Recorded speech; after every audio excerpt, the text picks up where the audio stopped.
wallaby yet? No, not yet. Not a wallaby. We need to go to the nature reserve. We've been meeting the interdimensional beings only so far. Gotta stay friends with them too. That is quite cool. Anything energetic portals over there? Totally. There's always energetic portals. I haven't been to any of them yet. I mean, this is an energetic portal by the beach. There's some really cool people here. But yeah, that's it. Welcome to the live video. We're on YouTube now. We're gonna start in a little while. But before we start, what should we talk about? Feel free to share anything. Feel free to ask anything outside of the scope of the channeling. This is Liz. Say hi, Liz. Hi. Oh, it's delayed. Hello, Liz. Liz loves the channeling. She loves it so much she brought me here.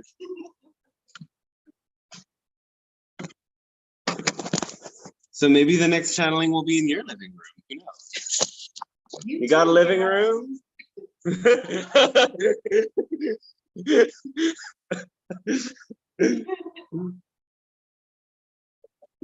Okay. So, okay, need to copy and paste the link, copy invitation, and then we go to the YouTube live chat. And then we paste the invitation. Where is the live chat? Okay. Oh, that's the wrong invitation link. A little bit of technical errors.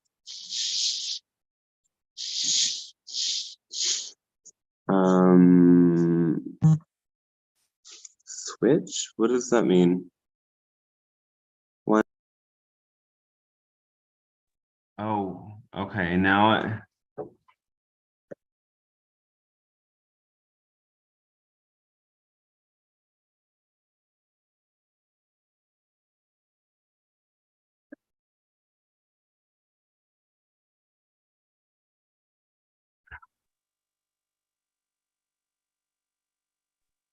oh, I'm back now. Sorry, that was just a little technical thing.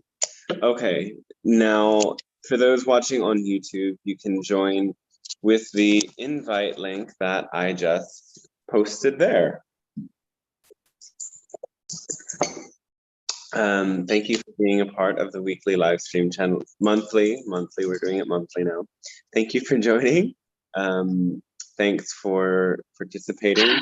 And you can ask your questions during the channeling session aloud, ideally. If you want to go a little bit deeper, that's suggested. But if you have more general questions or things that you don't want to fully explore face-to-face or audio-to-audio, you can type them into the chat and they will be read eventually.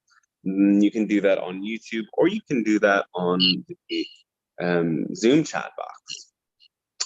These happen once a month or something like that. And we need to get rid of that sound.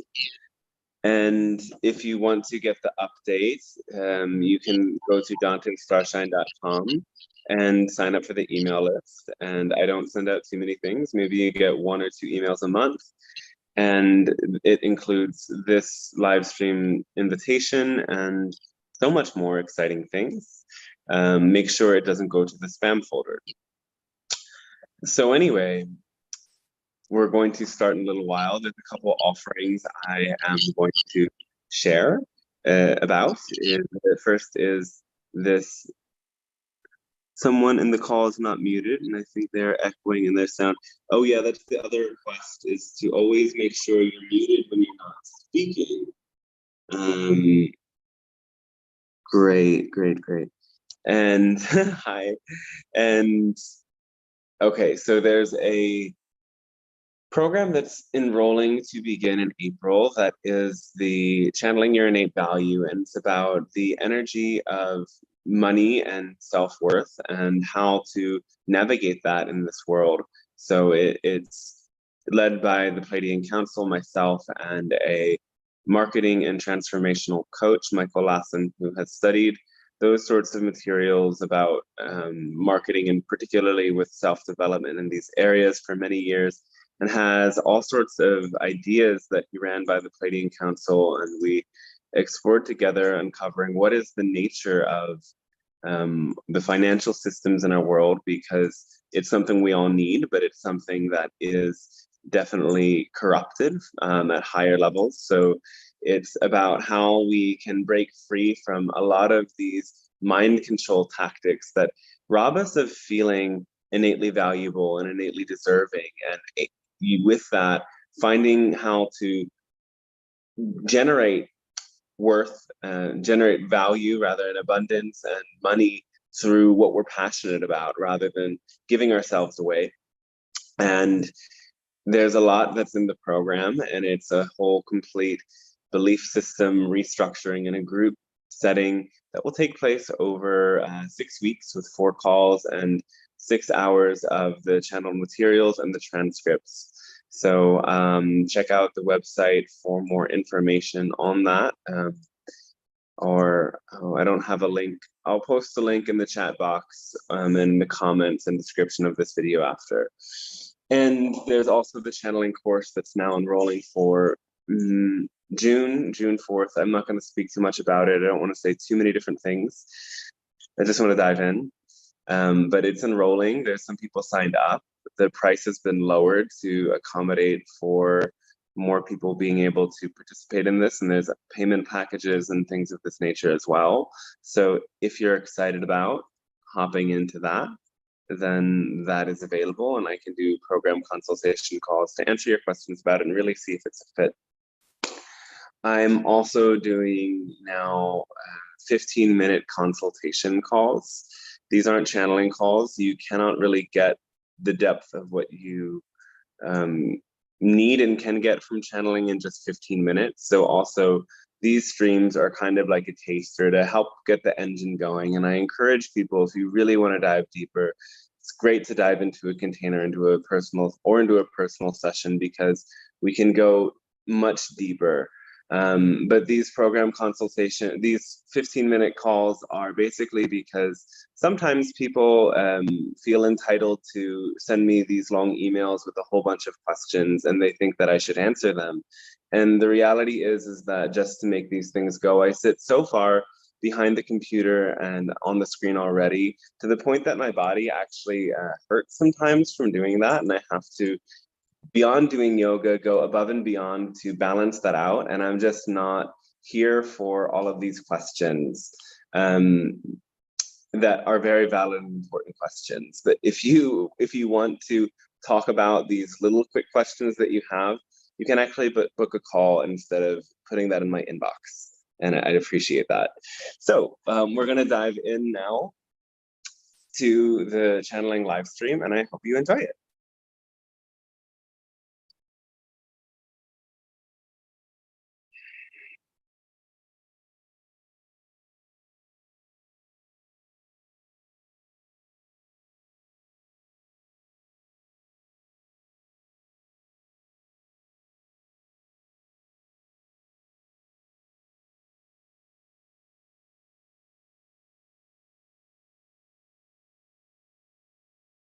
Hello, and we say good day to you at this moment of your time. We are the Pleiadian Council, and we speak on behalf of the Galactic Alliance and on behalf of many beings supporting our planet in this process many of you call ascension. It is a gift, an honor, a blessing, a privilege to be able to interact with you in your world, for it opens up a bridge between our respective realities, allowing us both to grow through the reflections we offer each other. And for this, we are deeply appreciative and extend our gratitude and unconditional love to you now and always in the eternal present. So let us open up the dialogue and the discussion today. The topic is the vibrational glass ceiling and the nature of taboo. When something is tabooed in your world, you have a lot of fear around it. It is not acceptable. It is hidden put in the shadows. And when you do this, you constrict yourself. When there is a topic or an area of life or something in your world that you resist so powerfully and with such great fear, that you label it bad, wrong, you're also cutting off a part of yourself. You're also constricting yourself and fragmenting yourself, because everything in reality exists within you. So any judgment you have about any other type of being out there who does this, thinks that, does another thing, and you have a very strong definition that this is incorrect, this becomes a way of fragmenting yourself, of judging aspects of yourself, of putting on blinders where you only see the aspects of yourself that fit into your definition of what is supposedly good and bad, and blinds you to the parts of yourself that behave in very similar ways to the people that you are judging. And of course, this isn't to say don't judge the people who are causing harm and destruction. That is what we call discernment and having awareness of negative energy at work. Judgment in this way, and taboo, is saying something that isn't inherently negative is negative. It's a fear-based belief that distorts something positive into being negative.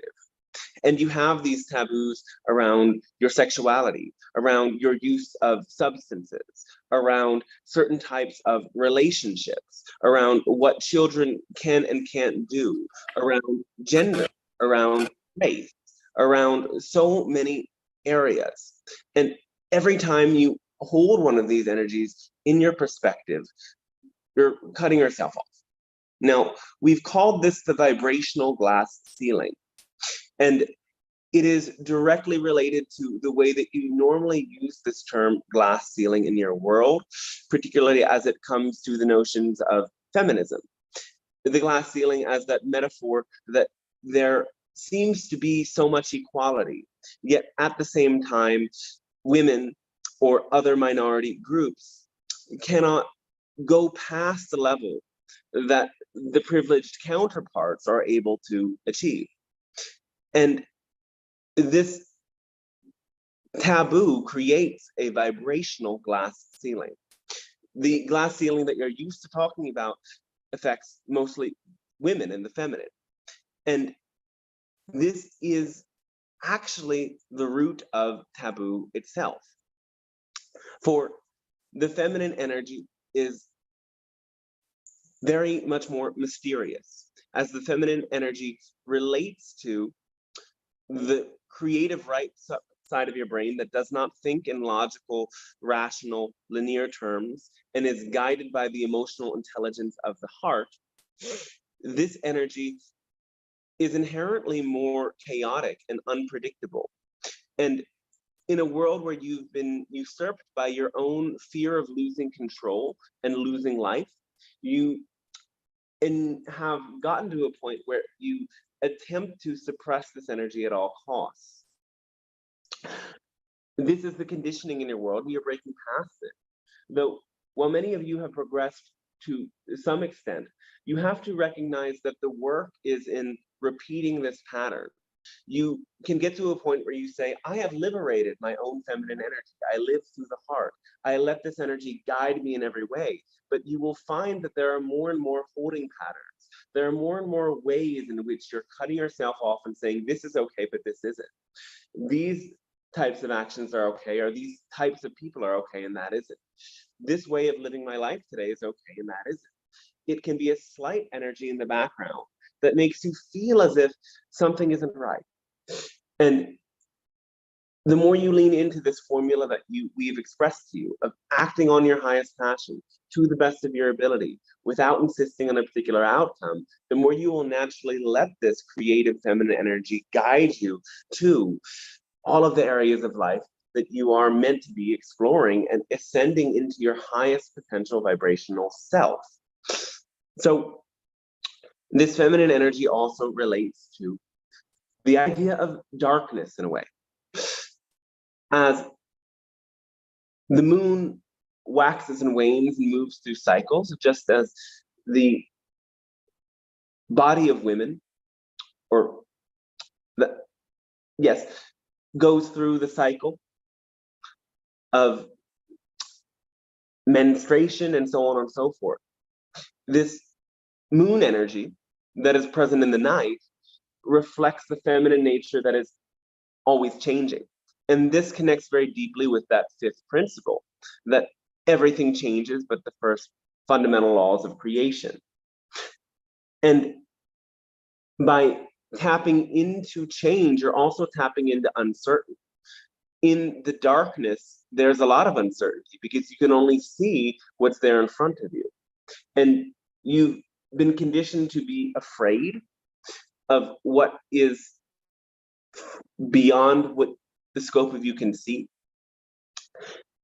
And this fear is what limits you so powerfully in understanding that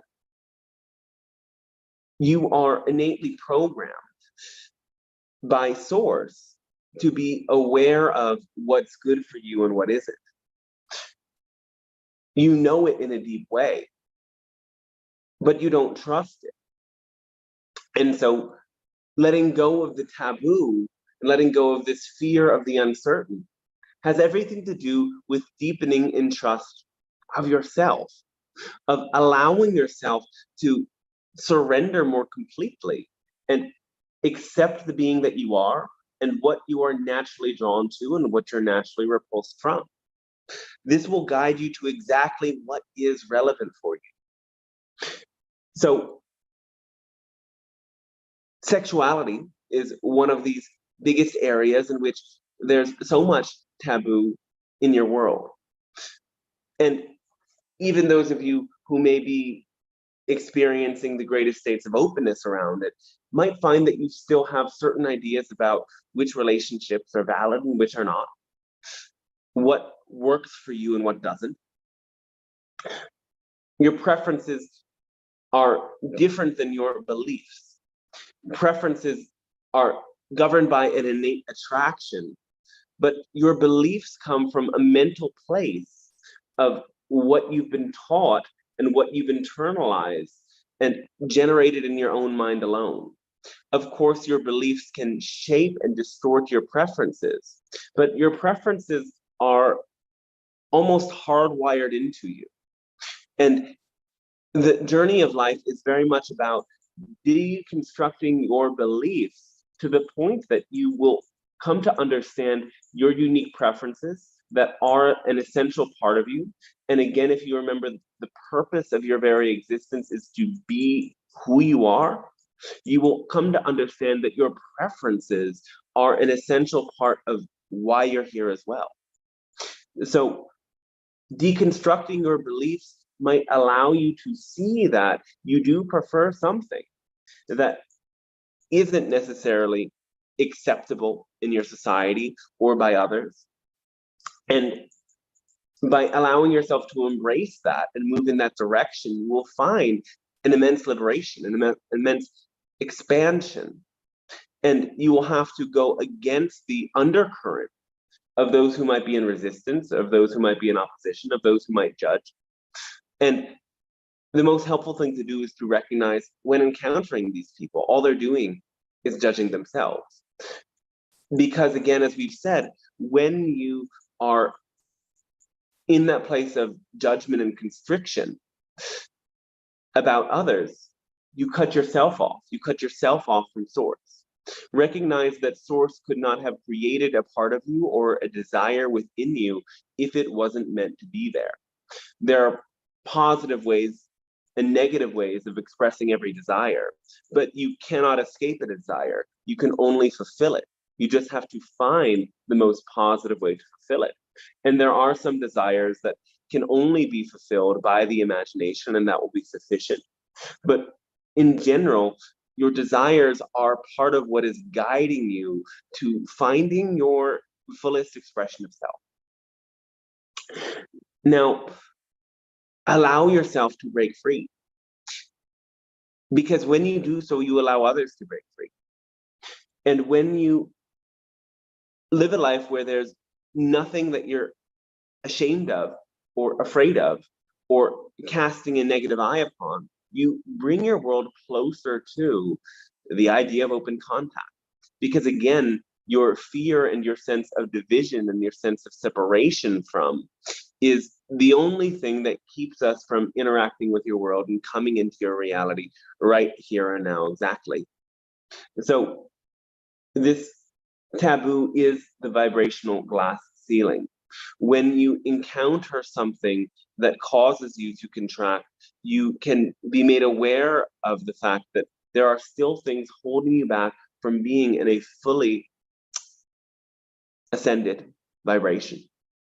Because in that higher dimensional state, you would be able to know the difference between a positive form of energy and a negative form of energy, but you'd have no judgment of it.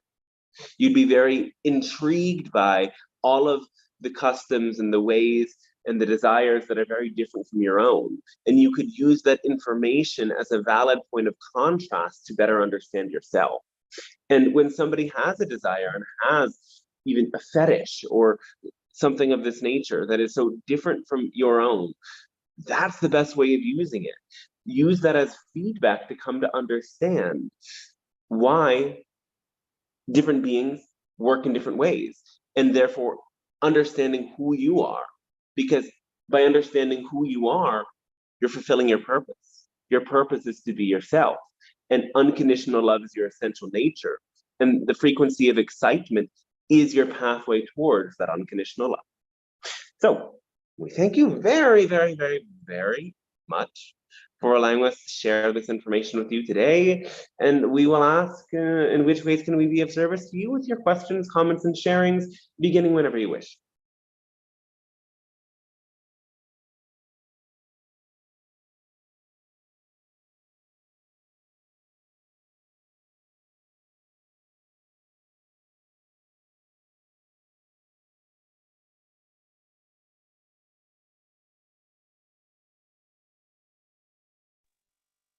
Hello, Pleiadians. May I begin? Yeah. And hello, Dante. Hello. Hello. Hello. Hi. I have 2 questions, I think. All right. We might have 2 answers. I bet you will.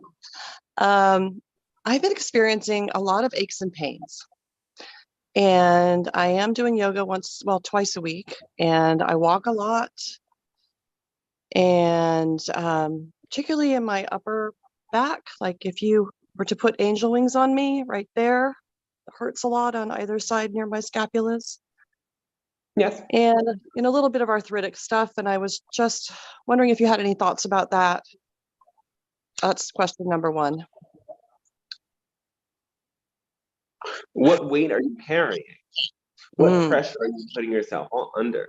Because this upper back pain is always a symbolic manifestation of carrying too much weight, carrying perhaps the weight of the world. So can you let yourself recognize what you're really responsible for and what you're not? Can you let yourself have healthy standards of how to live rather than projecting an image of doing everything and holding yourself to that? Fair enough. And I appreciate your commentary a lot. Just moments ago, it was very circular with respect to following what excites you the most and being oneself. And I'm striving more and more to do that. And the second question is a different topic. It is regarding this idea of false flag mothership. Was reported by the Pentagon, I guess, or I can't remember where it was flying, but this idea of a false flag. And that's very exciting. Pardon me? That's very exciting. It is kind of exciting. Your world gradually releasing more and more of this information. As we've said, the disclosure is taking place. The disclosure will fully take place by the end of this decade. And all of your governments will recognize the existence of extraterrestrial life And it will gradually lead you to having more interactions with such extraterrestrial life. In the meantime, many humans will be having more profound levels of interaction with the light ships and the extraterrestrial beings that may even land, present themselves to you. So this information is being released slowly, again, because you are not at the vibrational level where you are capable of handling the presence of such higher dimensional energy. You still collectively hold too much fear. So fear is the predominant vibration of your world. Fear is the predominant vibration of third dimensional reality.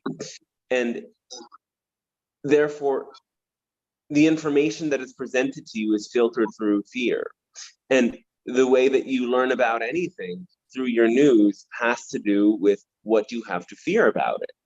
And so in order to reach the masses, it's first going to come through this filter until gradually you begin to destigmatize and come to accept these different beings. But this first phase will feel very fear-based. But that's exciting, because those of you who already know that there's no potential harm in extraterrestrial life and there's no reason to ever trust your media will be able to enjoy watching the show. Yes, that's a wonderful way to look at it. I appreciate that. Yes. So the channel was speaking with somebody very recently who was saying, well, I'm doing all of this work. I'm contacting the elementals and I'm invoking the elementals and I'm asking them to be there and I'm doing what they tell me and I'm doing what you tell me. And then all of a sudden I saw all of this light pouring into my room and these sounds buzzing in my ear and moving through my body. And well, that kind of scared me. And what was that? And we said, you got what you asked for. You asked for it and it came. You wanted to meet the elemental realm and they presented themselves. And then all of a sudden the door shuts because you realize you're not fully comfortable with that yet. So you're very excited about the idea of all sorts of things happening. You very much are. But are you actually deeply energetically ready for that? You'll see in the moment. You'll see when the things that you claim to want so much come to you, and then you feel all of a sudden anxiety and fear and what's happening? Is this real? And then you shut it down and you pull back, and then you do it again another time. And every time you release a little bit more of the fear and you become a little bit more ready. But there's a difference between wanting something and actually being ready for it. Understood. But you have to keep wanting and you have to keep asking and you have to keep going through your fear to actually get there. Indeed. Indeed. Well, thank you. It's a pleasure to be here, and I will yield the floor to the next person. Yes. All right. Love to you. I love to you as well. Hello, can I ask a question? You may. But that was already Splendid. one question. So why'd you ask permission? You asked a question. Go on, ask. We all ask permission. That's how we do it. So I have a friend. I have a friend who's I know. I have a friend who's very interested in the book, reading through it. Yes. And he has a blockage about the word frequency. So I suggested maybe, there is no human word for what you want to say. And I suggested, well, I think he wants cycles per second. How many cycles per second? All right, then replace frequency. He thinks in that way. Per second. If we said cycles per second every time we said frequency, we'd be saying a whole lot more words. So is there a numerical number for when you use frequency? It's numeric. It is a physiological, scientific electromagnetic vibration, or is it the attitude and the habits and the expectations? No, it's literal. It means the rate of vibration that's taking place, the rate of oscillation between realities. So you know that some of your old light bulbs are not actually on all the time. They're flicking on, they're flicking off. But it makes the appearance as if it's always on. And your very existence is very much the same. Thousands and thousands of times, in 1 second, you're switching back and forth between physical and non-physical reality. You just don't have an awareness of that. And as your energetic vibration changes, you move much quicker in the rate at which you oscillate between the physical and non-physical realities. So that is the fundamental definition of the frequency. It is about the cycles per second. And that idea of 144,000 light workers or beings or whoever they are is a metaphor for the amount of cycles per second that the average of humanity must be at by the time a more pronounced level of collective ascension, open contact takes place. So when we say frequency, we mean cycles per second, and we mean it literally. Okay, thank you. What about our experience? I mean, it seems to me that when I talk to someone, I don't use the word frequency. I say it's a great day, and they go, "Is it?" And they're not happy. They're not joyful. They're not blissful. They kind of have to think about it. So for me, that's my daily experience, is that when I'm saying to someone, you know, are you happy? Is it a great day? They have a habitual attitude or expectation, and it's not, for many of them, not that happy. So that's my interpretation of what you're saying. So is that correct or is that incorrect? But they aren't that happy. No, that where you say frequency, it doesn't mean anything because I don't have an instrument to measure it. In terms of my own experience, it's how joyful I feel. Well, is my interpretation of your words. Tap into your understanding of frequency, and you can feel the frequency of yourself and other beings all the time. So yes, when you're happy and elated and joyful, your frequency is higher. When you're sad and depressed, your frequency is lower. Right, this is amazing. And we're actually flipping in and out of different realities of physical and consciousness. Yes. There was a book years ago I read called The Stalking the Wild Pendulum. I think it's by Yitzhak Bentov. And he talked about this phenomena in scientific terms. It's very interesting. And you remind me of this book. I don't know if you have any way of knowing about this particular book or author or ideas. We don't have particular. Okay. We're aware of its existence. Yes, it seems very much what you're talking about, that we have a moment in reality and a lot of time in our consciousness, and we flip in and out like a very fast oscillation. Yes. Okay, thank you. And another interesting thing is this concept of quantum foam that your scientists are talking about in recent times. That while there seems to be great pockets of dark matter that have nothing going on there, there's actually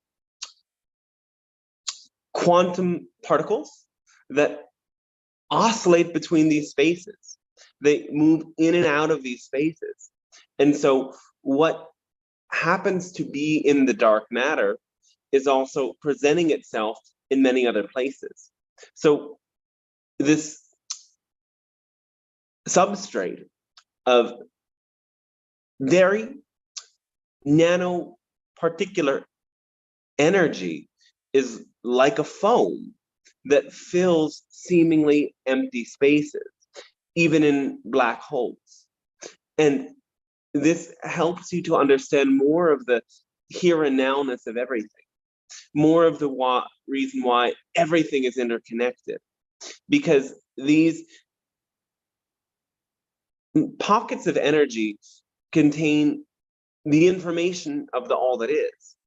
If there are really these neutrons and other particles of energy that move back and forth between one reality and another all of the time, it will start to show you how interconnected every single thing is, and that you are made of this universe, and this universe is made of you.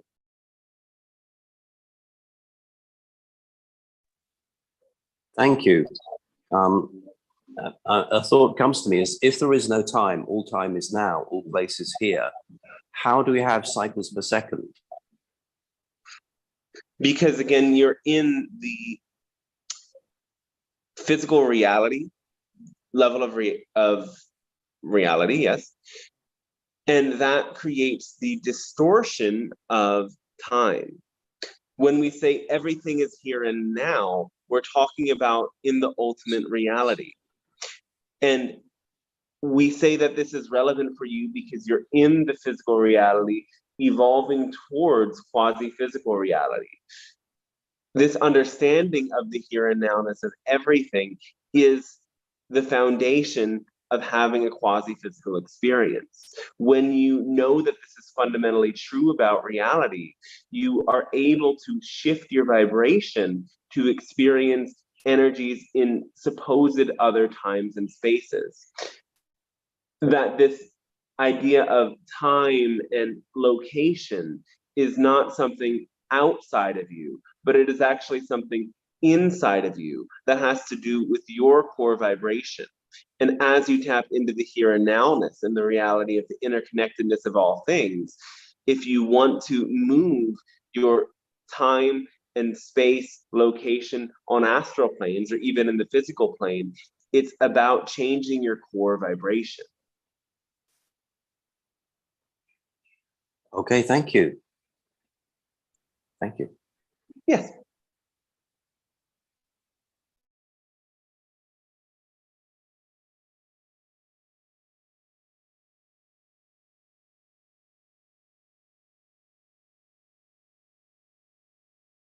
All right, somebody else may ask a question.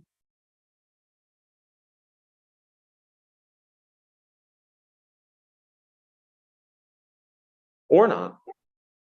Greetings, may I inquire? Oh, yes, you may. So my question is, how can we effectively greet the violently judgmental individuals in the humanity? I'm thinking in the United States, there's a lot of violence with LGBT and trans minorities. How can we greet the violently judgmental in a way that can de-escalate the violence and kind of start to bring us closer? Is there a singular effective method to lean towards? Love, essentially, it's love. Is allowing yourself to greet the others with an attitude of unconditional love. And you can still be frustrated, you can still be annoyed, you can still be concerned and even afraid, but move in the direction of love. Understanding that you and them are made of the same core energy. You are of the same source. And this awareness within you, as you direct your attention to them, has to have a quantum effect on them. It might be very subtle at first, but it will be a gradual change. What happens so much of the time is that the response to violence is more violence, and that's how you get atom bombs and years of conflict with countries throwing weapons at each other and imprisoning each other's citizens and so on and so forth. When you fight back. And this is your response, and you can be honest with your response and feel that and give space in your imagination and in your art to clear those energies of aggression from your system. But if you want there to be an end, you have to hold yourself strong with firm boundaries, yet still with an open heart of love. And so there is also vast areas of education that must be done to support these changes. And you can also work at the area of your laws, changing what isn't allowed in terms of education and influencing others to think in this way, that because there are certain ways that you, in many of these countries, allow for discriminatory indoctrination to take place from a very early age. If this was not legally allowed, there would be much less of this energy developing in those who are still growing and young in Europe.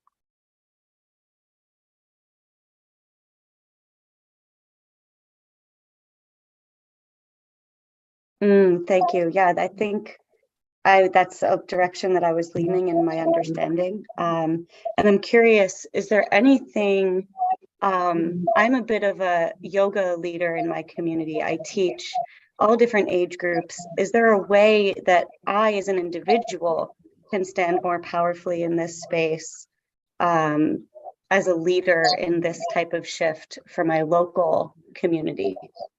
Do you speak about these ideas often?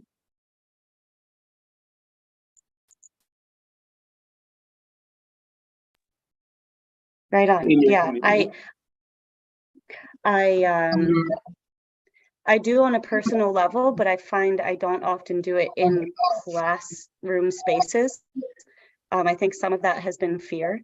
What are you afraid of? But that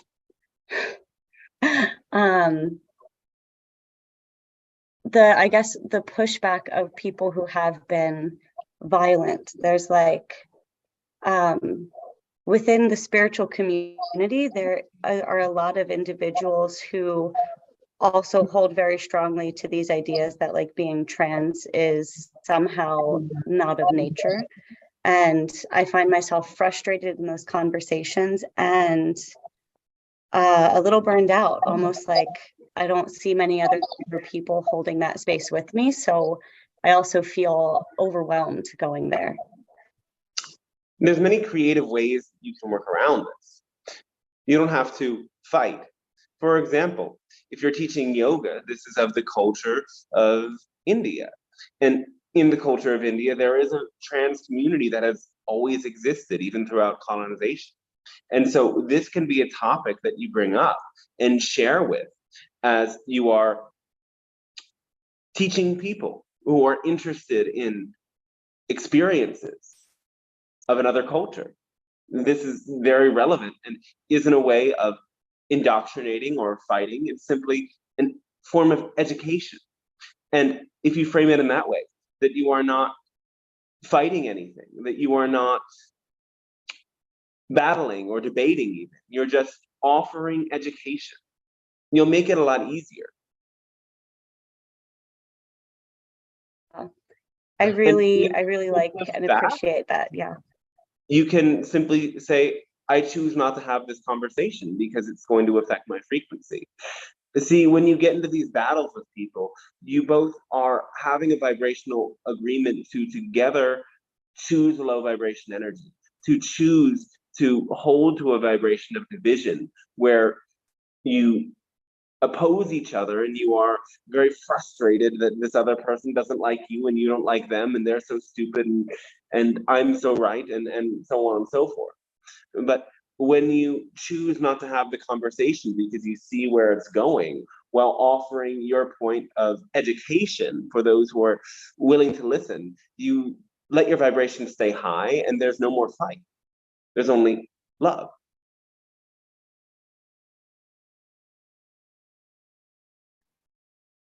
Wow. Yeah, that's a powerful shift just in how to look at it, not as a fight, but as finding neutral information and allowing others to interact with it as they see fit. Yeah, I don't think I have further question in this regard. I'm just deeply grateful. Thank you. All right, and we extend our gratitude to you as well. Thank you. Who's next?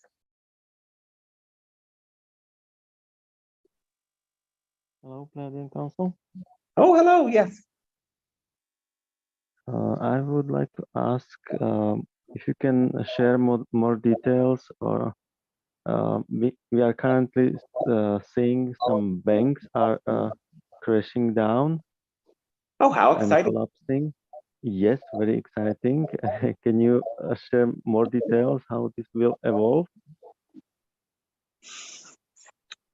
Well, the banks that will collapse are the ones that your world doesn't need anymore. And how many more will be collapsing? 5. In this Okay, and present trajectory. It could change.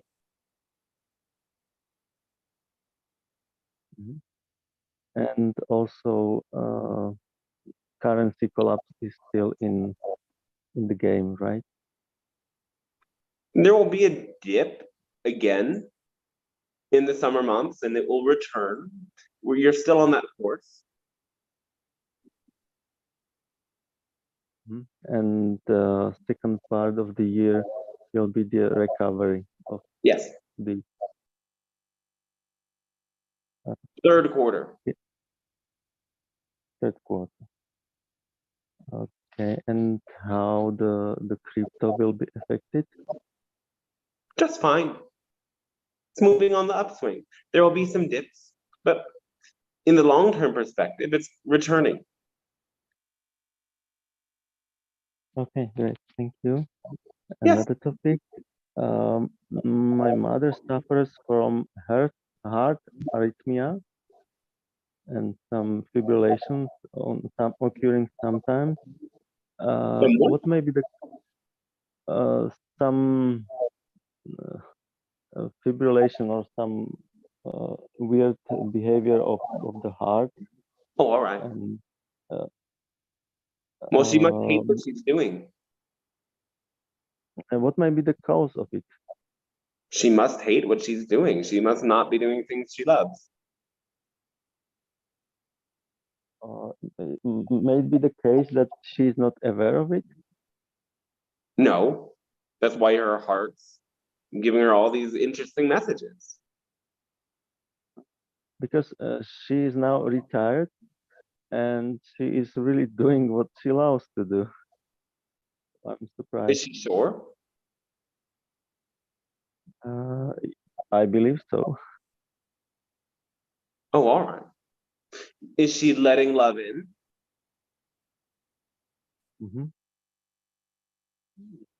Maybe not as much as it can be. Then she may not be doing what she apparently loves to do in ways that she loves to do it. Because the heart is also about that connection, that your passion interconnects you with others and allows you to be in a wondrous network of exchanging love and light with other people. So if her heart isn't open, of course, it's going to be out of whack.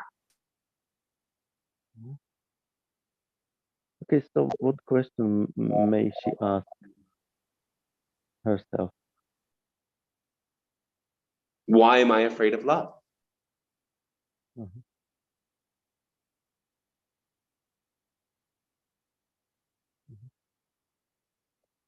Okay, thank you. Oh, thanks And to you.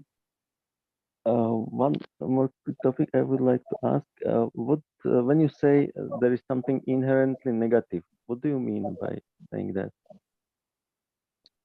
Something that's inherently negative, that is foundationally at an energetic level, not good, bad, is something that causes separation or harm. Separation is the way that you create the illusion of lack of connection, saying that I am not connected with this other person, which is not possible because everything is connected. Just as there's these nanoparticles that are moving in and out of reality and coming from here to the dark matter billions of light years away, and you can't see it happening. Every single thing is connected. And so whenever you are saying or believing or thinking that I'm not connected, or these beings don't deserve connection or something of this nature, that's negative energy. And then negative energy is also when you're causing harm. When you might say something to intentionally hurt another person, when you might do something to intentionally hurt yourself or others, that is negative. And sometimes positive things have some level of negative consequence. The positive and the negative are not polar extremes where you only have one of them or the other. And this is also something that is very much related to why you have so many taboos and problems in your world with thinking that this is wrong, because you go into this all or nothing thinking. Sometimes things have positive consequences and they have slightly negative consequences. Just as you might understand if you look at nutrition, that all different sorts of foods do positive things for your body, but then there are often anti-nutrients in some foods. So you have to balance out what you eat and not just eat the same things over and over again. There's positive and negative aspects of everything.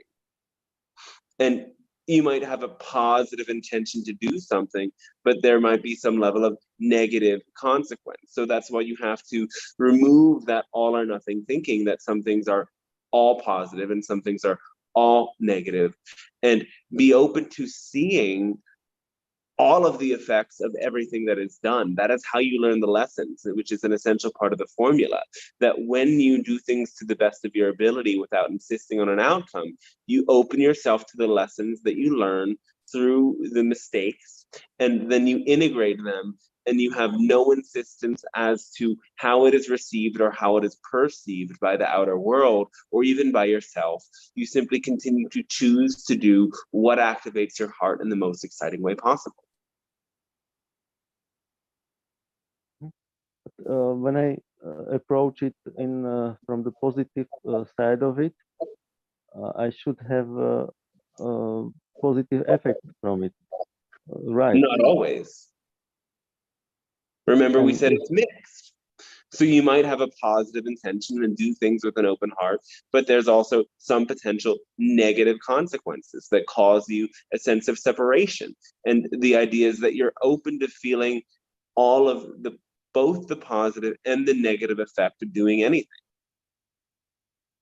Yes, but when I say that this negative effect, so to say, negative effect, is something what I need, and I trust that it is valid and it is actually guiding me a correct path, then the effect for it's me guiding you would to be learn the positive. lesson to make sure that you don't bring about more negative energy.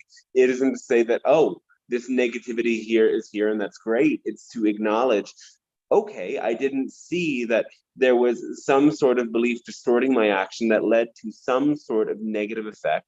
And now that negative effect is a lesson for me in order to learn how to do things a different way. Yes, so in a longer term, it is positive for me, right? Yes, if you integrate the lesson. Anything can be used in a positive way, but just because it can be used in a positive way does not mean it is a positive thing. It's a negative thing that you use in a positive way, therefore making it positive in the outcome. Okay, thank you. Yes. And another question is, can you say shortly how the NLP, Neuro Linguistic Programming, works? It changes your beliefs. Your languages are constructed by beliefs. So when you learn how to observe the way that your thought forms express through your words and form as ideas in your head, and you then consciously choose to manipulate the words and the language of your thoughts and of your words, you are gradually over time changing your beliefs.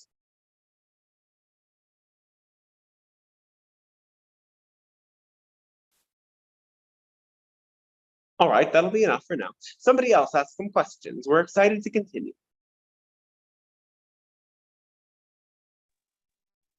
I have some questions. Hello, Dante. Hello, Pleiadians. Hello, welcome. This is your long lost friend. Oh, never lost. Sometimes a little more than others. I have a few questions for you. First of all, thank you so much for being available to help and support. I'm going to start. I'm going to start with personal and then go interpersonal. All right. Am I coming in clear? In whatever way. Yes. Okay. So I have a situation playing out in my physical body that I have correlated to events in my physical world, relationships with others. It's an issue with my tooth that has been ongoing for some time, though it subsides for long periods of time, and then it comes back when one of these situations with another person or people comes up again. And I can describe the situation with the other people in various ways, but in general, in the most broad sense, it's a parting of ways. And so I wonder, I'm asking you, please give some guidance on how to address the underlying belief system or emotional pattern so that this thing, I can keep my tooth. Yes. Do your eating patterns change in response to these emotional experiences? Oh, I never thought about that, tracking that before. Last time I went for salt, this time I'm going for sugar. But yes, in general, yeah, there is an emotional component, an emotional eating component. Good call. And are you tensing your jaw a little bit in the frustration? Oh, I haven't noticed. You may be doing so, but as it's coming to the mouth, it's about both what comes into and out of the mouth. So how are you dealing with these forms of communication? Is it hard to swallow? Is it giving you a lot to chew on? Is it easy to digest? Think in these terms, for this is how it can manifest as this issue in the mouth. So a parting of ways can be not necessarily saying goodbye as much as it is recognizing your frequencies are now different. In the eternal now, you're still connected. But because the frequencies have become incompatible, you're no longer resonating at the same page. You're still a part of the same all that is. So there's no goodbye. There's no loss. It's all here and now. But is this hard to chew on? That's great.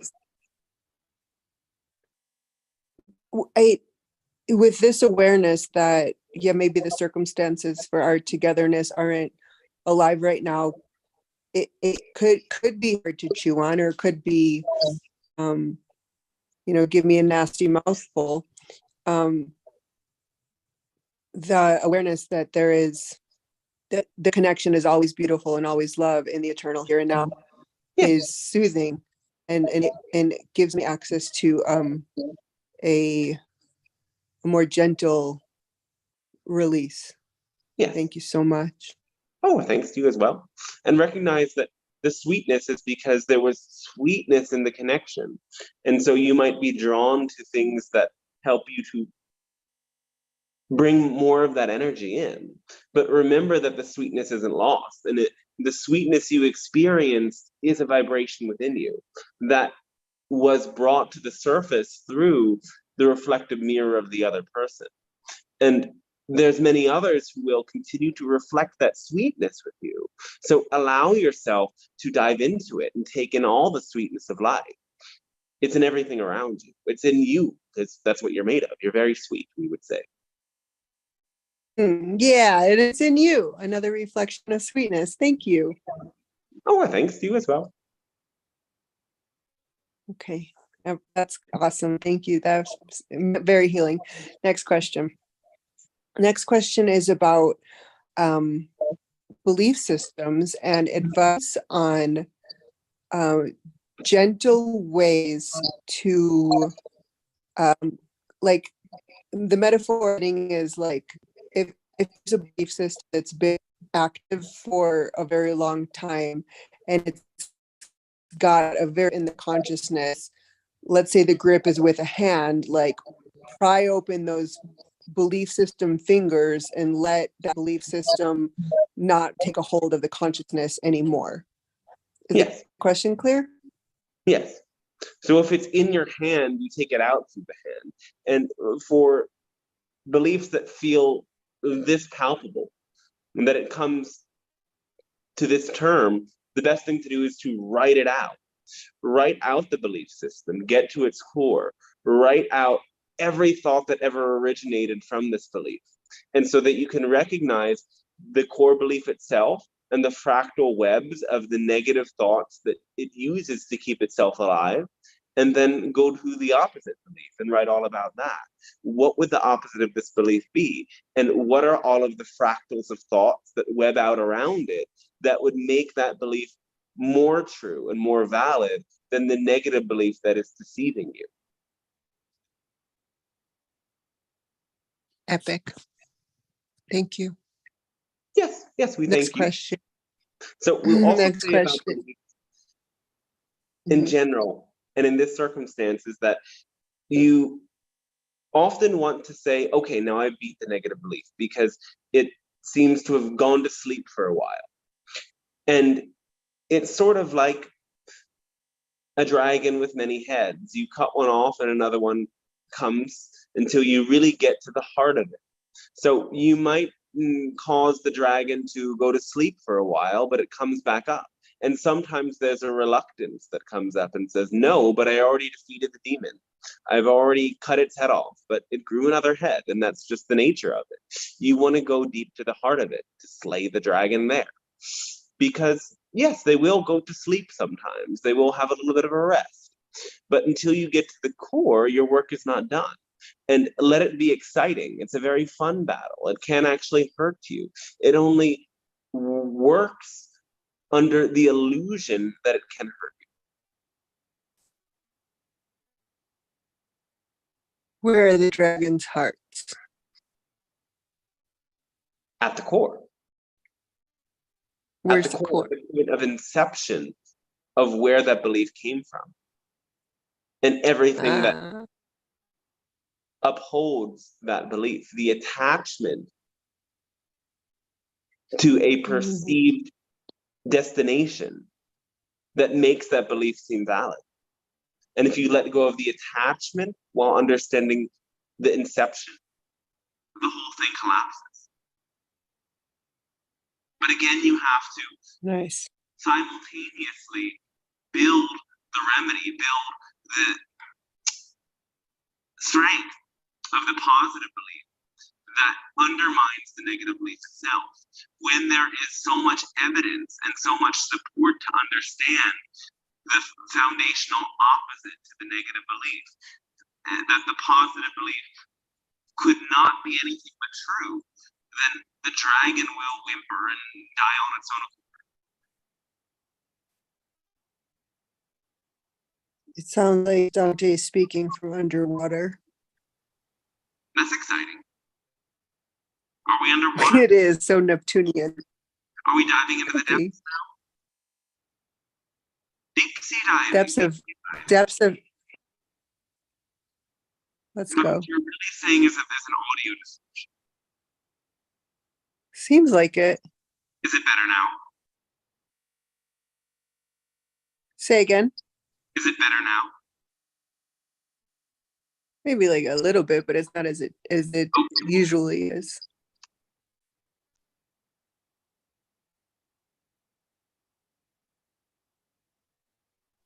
How about now? How about now? How about now, yeah? A little No. better. A little better? A little better.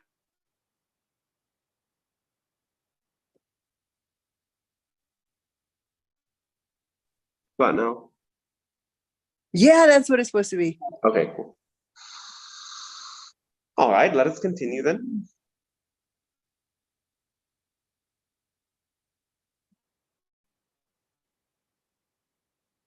I think that was my indication to leave my last question alone and let the goodness that these two subjects have brought up integrate. Thank All you right. very much. Oh, great, thanks. You as well.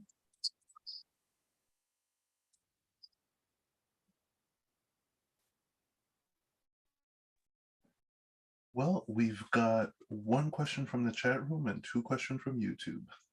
Oh, all right. Okay, well then the first question from the chat room, Jeff Yeo.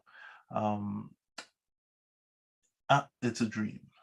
In my dream, I saw Dante with his eyes closed standing in front of a classroom, probably the Pleiadian Council.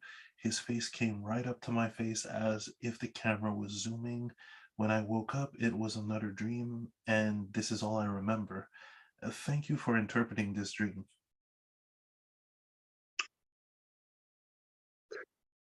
You're wanting to get close to the channeled being. You want to zoom in on us. And we remind you that we are not the same as the channel, though we are connected with the channel, but there are beings like us that are connected with you as well. So that's why we say to call upon us and call upon our energy. And remember that you have your own Pleiadian guides.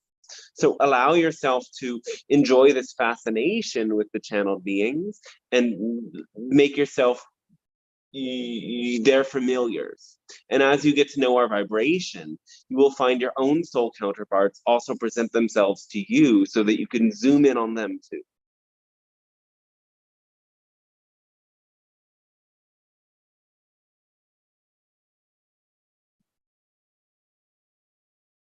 Okay, well then now for the YouTube question. All right. So from James, lying down with a guided meditation or other meditation. I fall asleep easily without realizing it. It is sitting cross-legged more effective? Thanks for explaining the pros and cons for both. Well, if you don't want to fall asleep, you might sit up, yes. If you're falling asleep easy, maybe you don't get enough sleep. Maybe sleeping is what you need to do. You know that when you sleep, you return into your non-physical essence. Your body resets. You are downloading energy. You are releasing energy. You are resetting yourself with a clear vibration to carry yourself into the day, and your body needs to do this. And if you don't get enough of it, then you'll fall asleep. And if you try to meditate and you fall asleep, maybe that's a good thing. Maybe that's something to celebrate. Maybe you enjoy the rest. But if you really want to focus and you want to develop that meditative ability, then certainly sit up. And you'll find that maybe if you get enough sleep, you can do guided meditations lying down. The lying down meditation is quite difficult to use as a way of accelerating into the types of meditation that work through alpha brainwaves and gamma brainwaves. Channeling in this way works through gamma brainwaves. Complex, multidimensional thought requires these alpha brainwaves. You naturally go into it when you are focused very much. The deep visualizations and out-of-body experiences and so on and so forth require the theta brainwaves. These you can access when you are seated and when you're lying down. And the lying down can bring you into a deep place of surrender and rest and restoration, especially if the body is needing to recover in some way. Though you don't get those deeper levels of focus as much. So the seated meditation challenges you to focus more. And this development of focus activates different parts of your brain, particularly the frontal cortex, so that you can sustain that focus in other areas of your life.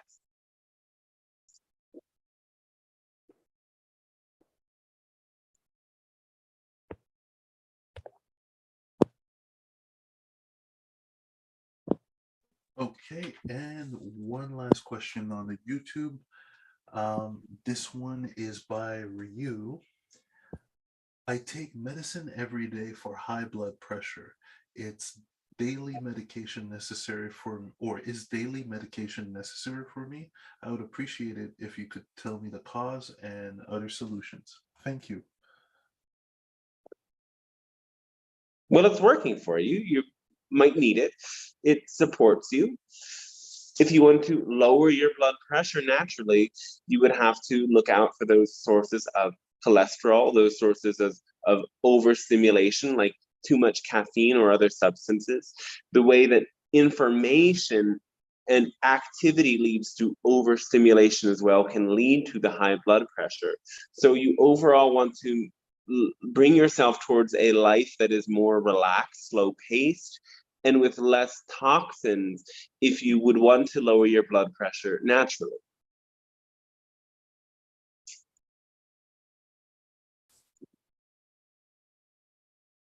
All right, that's it for the YouTube question. All Suzanne, right. you can ask your question if you want. All right. Hi, I'm so happy to be here. Can you hear me? Oh, we can hear you. Okay, I'm so excited. Love and light to you all, and thank you for being here for us. I would like to know.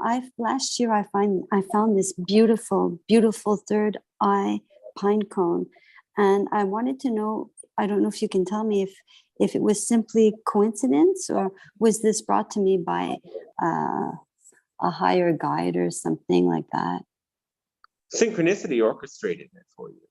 Again, when you are in the flow and you are in tune with your own higher self, the flow of life will bring you to the meeting points with people or objects that are relevant for you and reflect that higher vibration that you're attuning to. Wow. Okay. Thank you very much for that. Yes. I have another question. All right. After death, okay, do we really have to reincarnate as on this earth, or is it possible for us to reincarnate on another solar system, like being a Pleiadian or a Syrian or another? You can being. reincarnate wherever you want. You can experience as many different things as you like. But the essential you that you are now will always exist as the you are now. And you may have a sort of consciousness that is able to simultaneously experience those incarnations in other lives while remaining as a non-physical entity.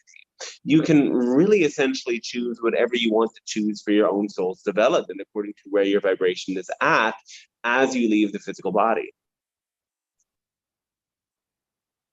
Okay, so I can go where I want. Yes, according to your vibration. There's many options according to every level of vibration. So what is universal, what all will experience, regardless of how they choose to develop their vibration, is that fundamental union with source. There are ways to continue to accelerate and expand your vibration beyond death that many souls will choose to experience.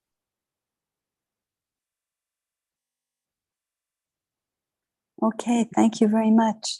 Yes.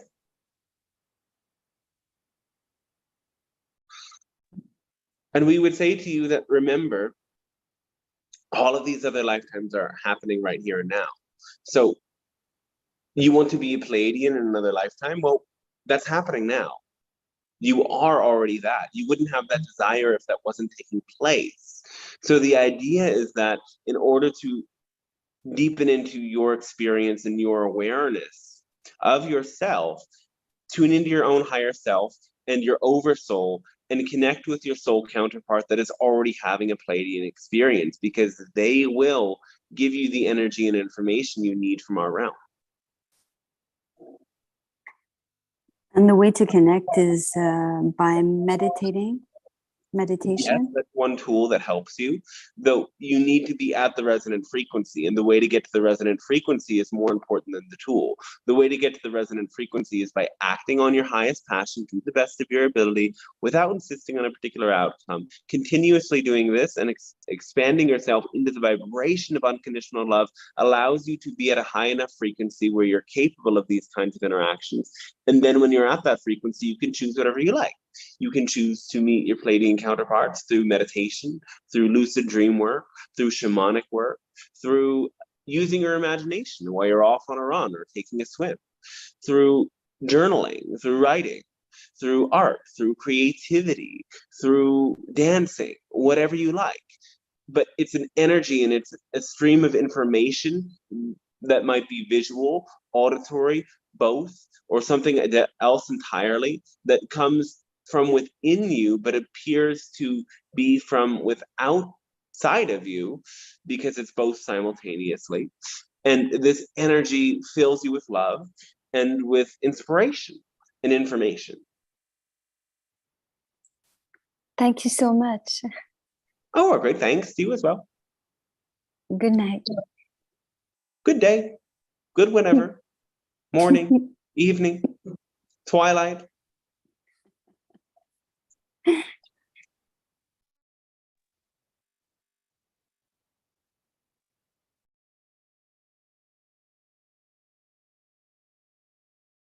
Who's next? What's next?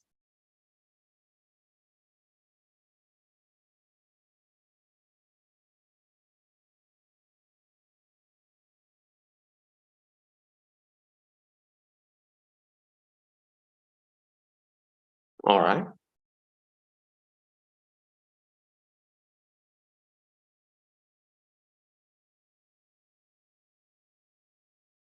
Maybe that's all then. We'll give you a few more seconds to choose. I have another question. All right, yes. Why I haven't seen any extraterrestrial craft or UFO yet? You've not been at the vibration. You'll get there, don't worry. Okay. I'm just wondering if I don't need it or if I. Well, if it hasn't happened, it's not been relevant for you yet. That's correct. Mhm. You Okay, only and if I experience what's may, relevant for you. If you haven't experienced it yet, it isn't relevant for you. yes, but I'm excited to experience. Oh, then stay excited and keep doing what you're doing. Yes, and my another question, if I may. Does the drinking of its own urina, does it help? So it's so-called urinal therapy. Does Yes. it help? Might help? You don't need to drink gallons of it like some people claim. Some people like to be extreme. They like to think, oh, well, fruit's good for me, so I should eat only that. A bit of my urine is good for me, so why don't I drink only that? We find that very amusing. We don't have too much to say about it other than that some people think in extreme terms, but all you need to do is drink a sip of the middle stream of your urine. It has some nutrients and information in it. There's nutrients, yes, but the most important part is the information. By taking that back into your body is being informed of what to do on some level. This information is feeding back onto your body what nutrients are lacking and what is being digested and what is not being digested. And the subtle quality of the taste of it also informs you as to the quality of your own diet. When you experience a taste that is unpalatable, at a subconscious level, you are being informed of making the wrong choices with your food and your lifestyle, because also the stress hormones will affect the taste of this substance. So yes, adjust yourself accordingly, according to the taste, and you may learn a lot from this. But again, you don't need to overdo it. You just need to sip. I take it as bringing some unconscious information to be conscious, right? Because these Yes. informations are already in the body. So when I take it through my mouth, I make it more conscious. Yes. Information that relates to what you consume. Yes. Thank you very much. Thanks to you as well.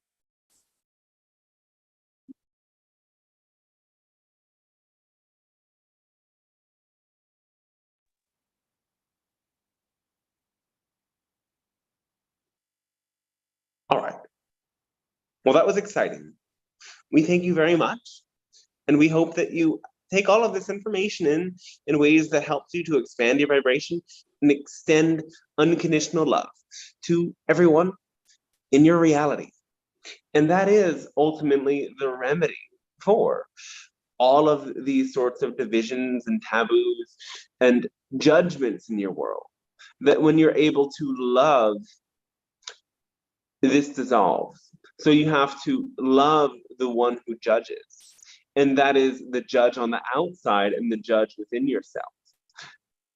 Many of you get into these states where you learn that something is not good. Resistance causes pain. Judgment causes pain.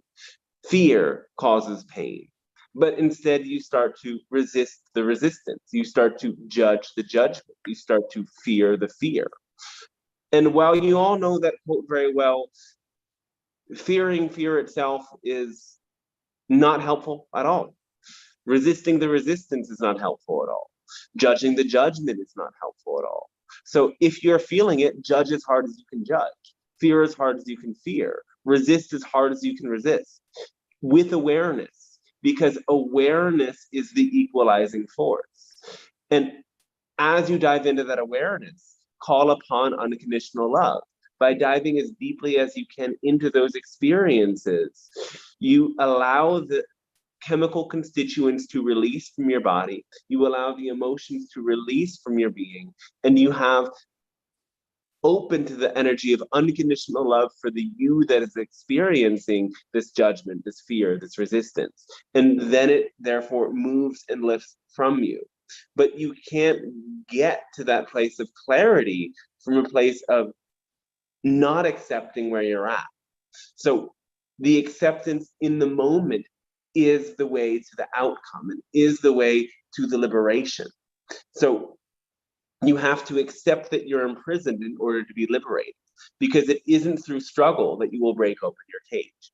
It is through your ingenuity that you will find a way and come to understand that you've never been trapped from the beginning. It just was the appearance of being trapped, because negative beliefs work and operate only through illusion and deception. And your world operates through illusion and deception. Your media, your news, your so on and so forth that we all have talked about before and we're not that interested in. But you know that it works on deception. So don't compare yourself to the masses outside of you who are also choosing deception. Instead, rise above into your truth and clarity and into being so fully who you are that you don't care at all. And that will be the example that sets many other people free and shows them that their cage had no lock the whole time. So our thanks and our love to you, and we wish you a very, very exciting and fantastic rest of your day then.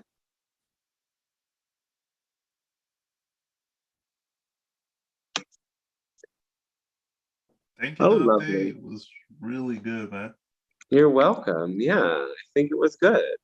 I Yay. forgot to mention in the beginning, but there's the private session tomorrow that is the closed container that doesn't go on YouTube, but you do get a recording of it.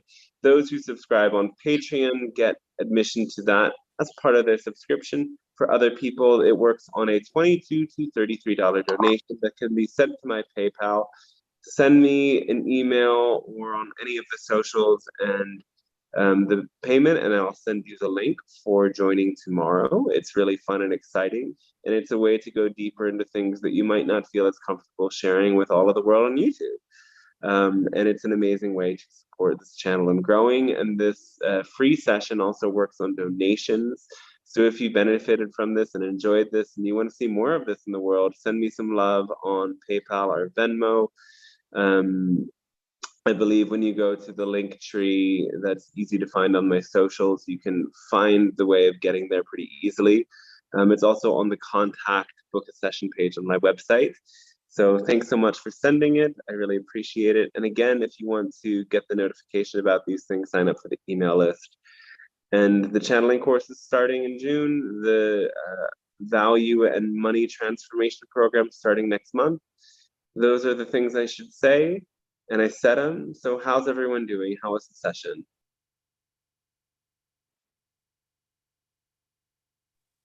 It was great. Thank you. Really Well, good, informative. really Hey, good.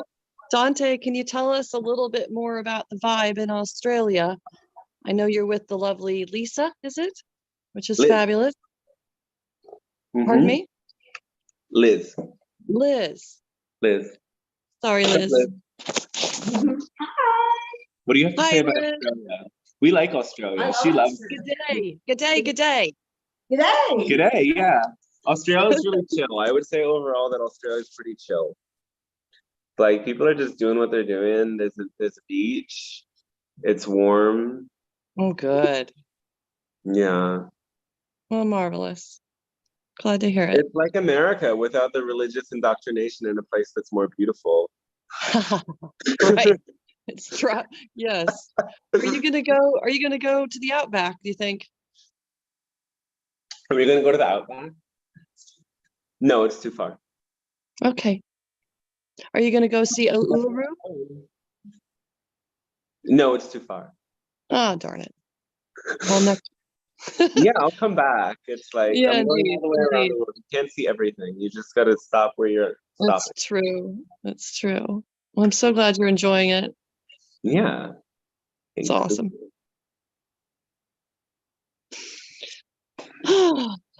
Well, love to you all. Beautiful Love. comments and questions. Love, love, love, love, love. Love, love, love. Yeah, cool. Thank you. Beautiful session. Have a beautiful Well, day, everyone. yeah. Have a great day. Enjoy it. Enjoy sleeping. I guess that's what some of you are about to do. Sleeping or not sleeping. Not sleeping is fun too. So much out in there in the darkness. Oh, how are the stars? You get to see the. There's kind of some stars. I haven't checked that much. They should be. We had a red moon. We had a red moon. It was really red. It was so red. It was more red than an eclipse somehow.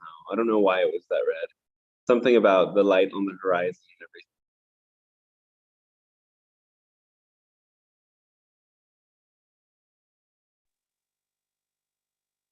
Yeah. Yeah. So very that. Mhm. Okay, now what? I've got a lunch date. Ooh, I'm gonna go for that. Thai how's food. Thai food, good. The Thai Yeah, food lots is of- the food here is okay. yeah, I've heard. It's okay. I just came from Asia where the food's like really good. Well, of course, right. Yeah, so I'm just like, it's okay. We went to this one Thai restaurant. They told me it was a Thai restaurant after we ate it, and I was like, that wasn't Thai food. I don't know what that was. But that was just Yeah. some vegetables with some rice thrown together and like Little something spices. Yeah. that I make in the kitchen, but I would put more spices on it. Mm. They charge you $20 for. No thanks. Mm. But I think this Thai restaurant I'm going to is real. Beautiful. I think. I mean, don't quote me on it. Well, bon appetit, huh? Gracias. De nada. Gracias. Gracias. So much love. So much love. Love, love, love, love, love. See you. Mwah. Everyone.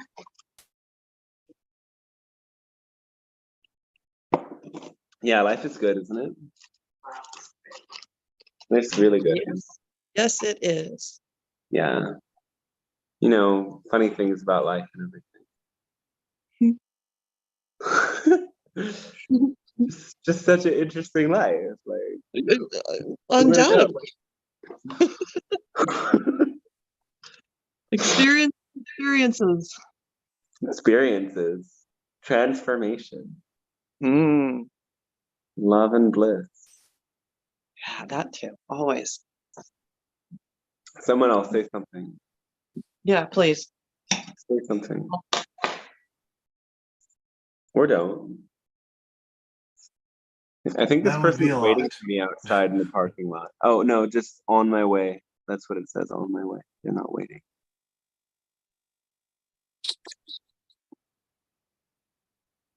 Is this on YouTube? Yeah, we're on YouTube. Hi, YouTube. Bye, YouTube. Oh, bye YouTube. Yeah, YouTube is cute. I can't take it off when it's on. So you can't tell the secrets yet. Okay. It's either on or it's Appreciate Secrets. I appreciate you. I'm gonna go do that nighttime thing. yeah, do it. Sleeping or not sleeping, whatever you want. Yeah, let's see what happens. Yeah, We're just fine. 2 days of power outages, so it was really nice to sleep without Wi-Fi. Oh yeah. You could feel those electromagnetic impulses going into your brain and destroying your chakras. Well, I feel it now that they're back, but when they were gone, so nice. Oh, I don't feel it. I don't believe it. I choose that it's not real. Yeah, it's nice. It's nice, and then they go away, and then the quality of sleep gets to be amazing. Really? And I don't believe the Wi-Fi does anything. I don't believe the 5G does. I believe I could sleep with my phone on my face and it would be just fine. But the quiet without electricity is glorious. Yeah, that's the thing. It's like that. It's the potential for information. Like that, it's when I know that when there's no internet, I feel more relaxed just because there's no potential. There's no energetic grab, but it's like I could open my phone and tune into the infinite web of everything possible to tune into. And without that, I'm like, cool, like I can't do that. I better just enjoy my existence, because it's, that's when I can tune into the real internet of all of the cosmic beings that we can connect to in any moment, that are all out there, but in here at the same time, which the phone sometimes distracts us from.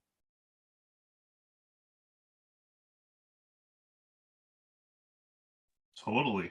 And, when it comes to phones and even devices or any other device, it's so slow. Mhm. Like the internet we have running is light speed. It's fucking amazing. I have a friend who's from Florida, and her parents are kind of rich, and she like ended up there for whatever reason, and I had a layover, and so we stayed in this like lush, elaborate hotel. No, she had her own place because she couldn't handle staying in this lush, rich, ritzy condo because there were too many Wi-Fi connections. Oh my. And she opened the phone and she saw all these Wi-Fi connections. And as soon as she went in there, she panicked. But it's like, you could be staying here where we're at the pool, like we're in the hot tub, we're living it up, but it's like the Wi-Fi. You gotta stay away from the Wi-Fi and go into the shack. And she was happy. But I mean, doesn't make sense. It didn't make sense to fear the Wi-Fi in my book. Anyway, I'm just shooting the shit now. I think I'm gonna say goodbye, everybody. Bye, Dante. Have a good night, man. Love you so much. Or a good day. Hope to see you tomorrow for the private session, and thank you for your support for this one. And I'll talk to you on the